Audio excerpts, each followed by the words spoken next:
welcome to Jack's Solar Garden. This is one of the nation's largest agrivoltaic gardens, and it's not right behind me, but we'll get there on this little short tour that we're going to have. My name is Andy Bingle, and I help the education here at Jack's Solar Garden. So today in our short tour, we're going to learn a little bit about the history of Jack's Solar Garden. Then we're going to hear a little bit more about what are agrivoltaics, and then we're going to learn about how partnerships can really help make this project come together. And after we're done, I would like us to think about how can we use dual land use and creative solutions and partnerships in order to get to a sustainable future. So I'd like you to look over my shoulder here. This is a plot of land that's about 6, 7, 8 acres or so. Probably take me about 45 seconds to run across it. Pretend this is yours. You were just given it.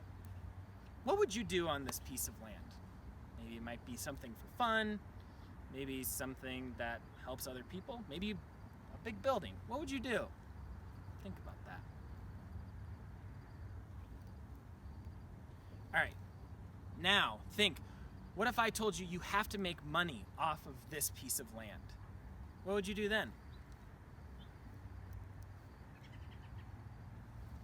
All right, third, what if I told you that you have to make money and you have to help the environment and the surrounding community? What would you do then? Well, the owner of Jack's Solar Garden, Byron Kominick, he had this question in mind. How can I turn a piece of land into a place where community can help the climate and it gives back to the world? Well, we're going to find a little bit more out about that right now.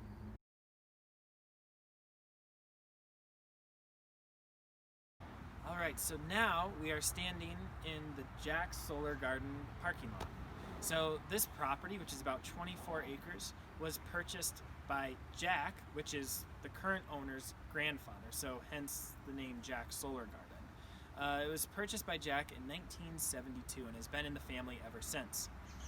Now, Byron, once he came here in 2016, he wanted to know how could I use this land in order to get a little more profit and make it sustainable not only for the environment but also for his own family. So he started thinking and brainstorming about different ideas that might work, and in order to help him, he went to the Boulder County Commissioners. Now, the Boulder County Commissioners kind of help rule the land out here because this is part of Boulder County land. Some of the ideas the Boulder County Commissioners suggested were, one, you could have a lot of chickens, but Byron never really ever had chickens, and he doesn't want to go chase around 6,000 chickens every day. It just doesn't sound like a really good way of life. So then they suggested, well, maybe you could have Christmas trees, because everybody loves Christmas trees, and then sell those. But then he was thinking about it, well, in order for a Christmas tree to grow, that takes about 10 years in order for me even to start making profits. That doesn't really make any sense. And then they suggested, well, maybe, how about horses? You could have horses, right? And Byron said, if you look to the south, if you look to the north, if you look to the east, everybody has horses, and I'm just not a horse guy. So what are some other things you could do? So it wasn't until he was with a friend, and it was actually beekeeping on the property right here, and his friend looked over and said, you know what, Byron? There's a lot of sun here. And it looks like your land is really, really flat, and you're right next to some wonderful power lines. Why don't you try to do solar? So he went back to the Boulder County Commissioners and said, can I do solar? And they said, no, you can't. Why is that? It's because this land here is of special agricultural importance. So you can't put anything on it unless it has something to do with agriculture. Byron got creative. That didn't bring him down. He got creative and he said, what if I raise the solar panels and then have some agriculture underneath? Some plants, maybe some pollinators. How about that? Well, this was very interesting for Boulder County Commissioners. They said, let's see what we can do. Well, it's not in our code yet for land use, but maybe we could work with you and work something out. And sure enough, about a year and a half later, they did. They worked something out, and they let this be one of the most magnificent agrivoltaic farms in the whole entire nation. So that's a little bit about the background of this agrivoltaic site in Jack's Solar Garden. But enough of me blabbering about how it got here. Let's go check out the panels and the plants and understand how that relationship works. Follow me.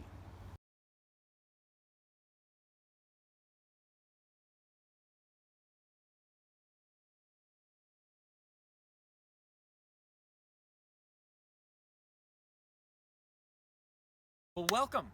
We've made it to the agrivoltaic garden. Now, you see, obviously there's panels here. Wonderful. But where are the plants? Well, there's some grasses down there. But since this is so new, the panels literally just got up only a month ago. And so the plants underneath and some of the agriculture that's going to be growing there will not be growing until next spring. So we're here at a very exciting time, and we hope that you are able to come and actually see us in 2021 and beyond. So let's learn a little bit about what agrivoltaics is and what's the relationship between the panels and the plants. So agrivoltaics is the combination of two words. It sounds pretty cool. Agri, what's agri? Exactly. Agriculture, and then voltaics, which is photovoltaics. So that's PV, solar panels, they're all kind of called the same thing. So agrivoltaics is a combination of these two things. You might have already known. But let's learn a little bit about the symbiotic relationship between the panels and the plants. And quick check, does anybody know what symbiotic relationship means? Very good, Sarah. Yes, symbiotic relationship means that you have two different groups and or two different partners, I guess you could say, and each benefits from the relationship in a little bit of a different way. So our two partners in this case are the panel and then the plant. So come on and let's hear a little bit about how these benefit each other. This is actually a little bit of alfalfa that we have here. This is kind of the hay, it's left over. So we live in a very arid climate here in Longmont, Colorado, and the Colorado Front Range. And that means that it gets very hot during the summer days. So think about yourself if you go out for a run and try to work your best in the middle of the summer, you get overheated and then you don't do very well. Well, plants are kind of like us. They can get overheated too, and their photosynthesis can actually shut down partway through the day when it gets really hot. And so there are some plants that actually do better in shade. And those are the plants that do best with agrivoltaics. So that might be some pepper varieties or some tomatoes as well. Another thing that shade helps keep in is the water in the ground and in the plant. And so, especially in drought-stricken areas like where we are, it helps that you don't have to water it quite as much. Another thing about water that actually helps to connect it to the panels that are above us right now is that whenever the plant does evapotranspiration, so that's part of the photosynthesis process, the water will actually come up out of these plants and then hit the panels.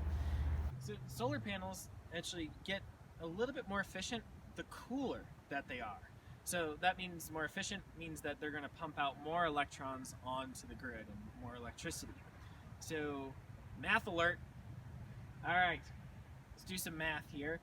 So for every 1 degree Celsius that the panel is cooled, the panel becomes 0.4% more efficient. So if the panel is cooled by 10 degrees Celsius, how many percent is the panel more efficient by?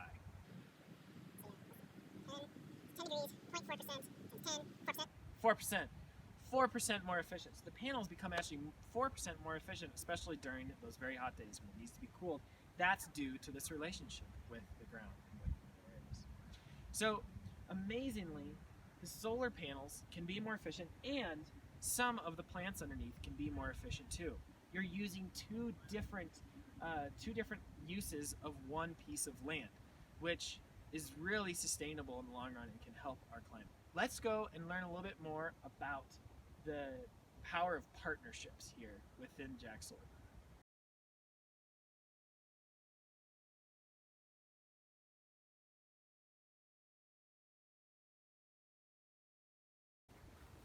So we've actually come at a pretty cool time because they're right now putting in some of the equipment that's going to help understand a little bit more about how agrivoltaics will work. So you can see that, come on over here. You can see that there's some equipment that is looking a little bit more into the soil and how it's interacting with these different types of shade structures that are above, which are the solar panels.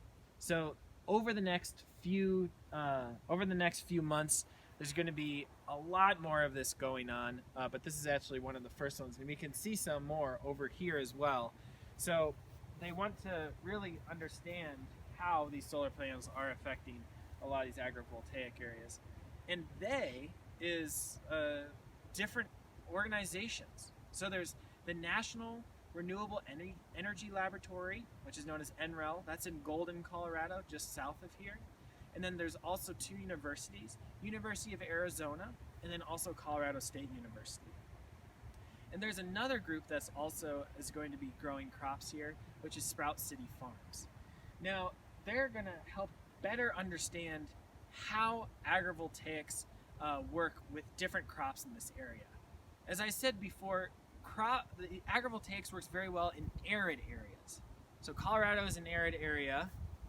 Now let's think, what are some other arid areas maybe in the United States? Let's think about that.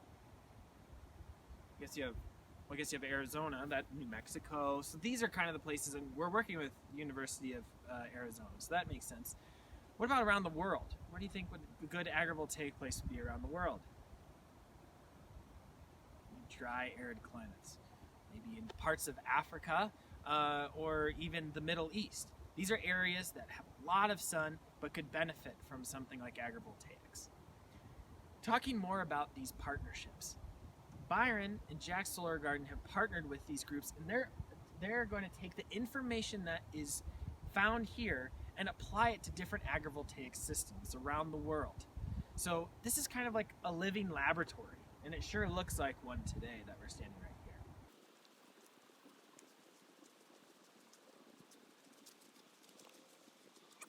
So we've talked a little bit about the partnerships between the researchers and what's going on here at Jack's Solar Garden, but there's also a community aspect. And so we're not necessarily looking at panels right now, but we're looking at the community that surrounds the panels. There's some homes right there, then that's part of Longmont. So there's also kind of an interesting financial aspect, talking about money, so of these solar panels. And it's this concept called community solar. So with community solar, what community members can do around here, so say I'm living right over there in an apartment, and maybe I live in an apartment and I can't put solar on my roof because that's just the rules, or my roof is too steep. What I can do is I can kind of rent or subscribe myself to a certain one of these panels at Jack's Solar Garden, and then I get reimbursed for how much ever energy is created by those solar panels on my electricity bill. So I, as a community member, am helping to support Jack's Solar Garden and solar in general in Colorado, which is a win-win.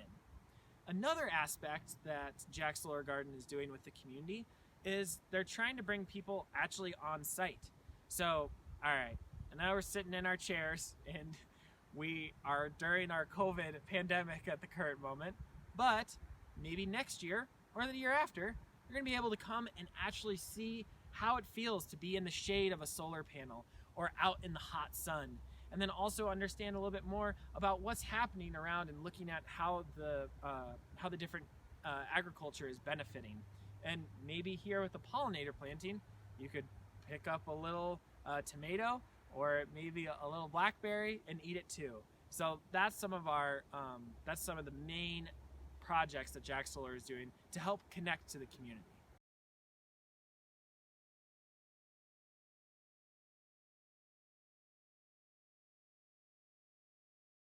All right, so there's another kind of unique aspect about Jack's Solar Garden, And this is kind of that connection between people and the planet, and thinking about different ideas for infrastructure within our living system. So usually what you'd see here on the side of solar panels is something that's missing. There's something usually that's here. I'm trying to think of what it is. Oh, a fence. Usually there's a giant fence that is stopping from humans to trying to get into this area. But what Jack's Solar Garden has done is actually created a pollinator planting, and that's one that helps, that are beneficial plants that helps a lot of pollinators, like bees.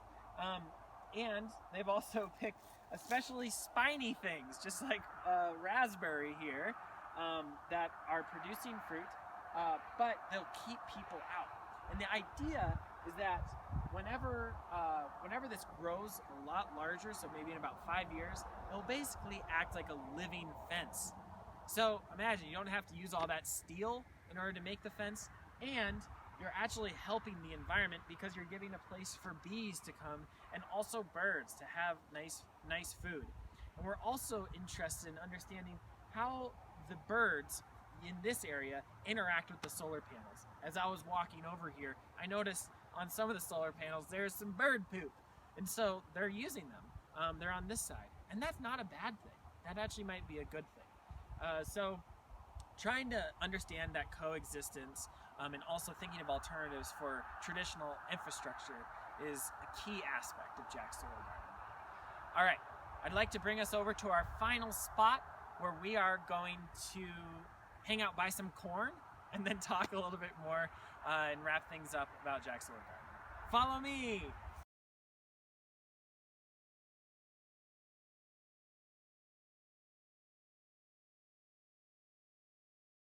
All right, so we just took a tour of Jack's Solar Garden, and we're here at the conclusion. We walked all the way around the perimeter, and the whole entire solar garden is 1.2 megawatts. And this can power just about 300 homes in this area, which is pretty amazing.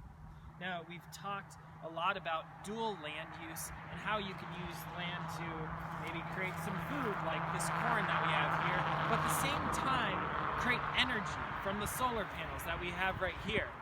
And I want you to think about that. What are some other solutions that you could come up with in order to use land in two different creative ways that not only make profit, but also might even help the world? So I challenge you right now, take out a piece of paper, take out a pen, and that little piece of paper in front of you is going to be your acreage. Maybe say 2 acres by 3 acres. Now draw on there, what would you do to make a profit and also help the world? And it could be anything. Try to think outside the box. It doesn't have to be energy or agriculture. It can be whatever is closest to you. So that concludes our tour. I want to thank you very much for coming here, and I hope that I'm able to see you here in person one day, maybe even next year. And thank you very much. I look forward to seeing you in class on Monday.